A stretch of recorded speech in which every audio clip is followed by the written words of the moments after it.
মুন্সিগঞ্জ দেদার বোমাবাজি চলছে, জামাত বিএনপির সমর্থকদের সংঘর্ষ।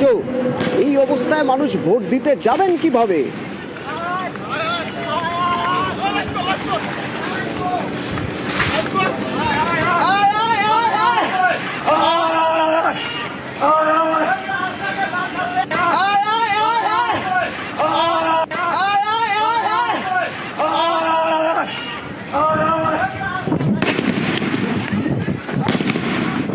আবির, মুন্সিগঞ্জের এটা কখনকার ছবি? তাহলে তো মুন্সিগঞ্জে কার্যত যেখানকার ছবি সেখানে তো ভোট গ্রহণ তো বোধহয় এখন বন্ধই হয়ে গেছে, কারণ এই অবস্থায় না তো যারা ভোট নেবেন তারা ঠিক মতো ভোট নিতে পারবেন, তারাও ভয়ে আছেন, আর যারা ভোট দিতে যাবেন তারাও আর বাড়ি থেকে বেরোবেন না।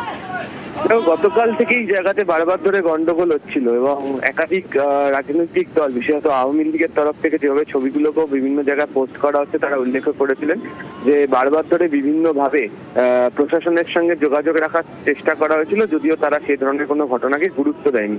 যেখানে ঘটনাটি ঘটেছে সেটা হচ্ছে মুন্সিগঞ্জের সদর উপজেলার মোল্লাকান্দি ইউনিয়নের মাখাটি গুরুচরণ বিদ্যালয়, এবং সেখানে হচ্ছে সকাল 10টার দিকে ঘটনাটি ঘটেছে বলে এখনো পর্যন্ত জানতে পারা যাচ্ছে। একই জায়গাতে বিভিন্ন ভাবে যারা ভোট দিতে আসছেন তাদেরকে বাধা দেওয়া হয়েছে, তাদেরকে বাড়ি থেকে বেরোতে দেওয়া হচ্ছে না, বিভিন্ন জায়গাতে বোমাবাজির ঘটনা ঘটেছে, ভয় দেখানো হয়েছে, এই ধরনের অভিযোগ উঠছে। যদিও সেখানকার যারা পুলিশের যারা আধিকারিকরা রয়েছেন তাদের তরফ থেকে বলা হচ্ছে যে একটি নির্দল প্রার্থী হচ্ছেন মোহাম্মদ মহিউদ্দিন, আর অপরজন হচ্ছেন ধানের শীষের প্রার্থী হচ্ছে মোহাম্মদ কামরুজ্জামান। এদের যারা সমর্থকরা রয়েছেন তাদের মধ্যেই গন্ডগোলের ঘটনাটি ঘটেছে।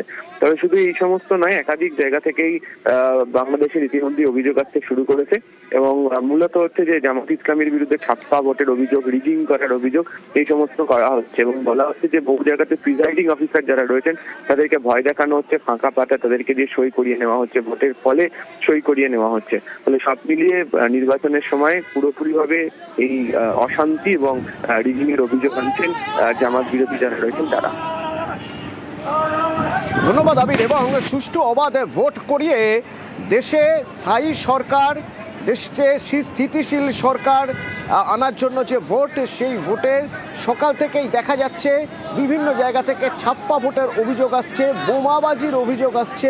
বেশিরভাগ অভিযোগ জামাতে ইসলামের বিরুদ্ধে। কোথাও কোথাও জামাতে ইসলামী আর বিএনপির সমর্থকরা তারা সংঘর্ষে জড়িয়ে পড়ছেন। এই আবহের মধ্যেই বাংলাদেশে চলছে ভোট গ্রহণ।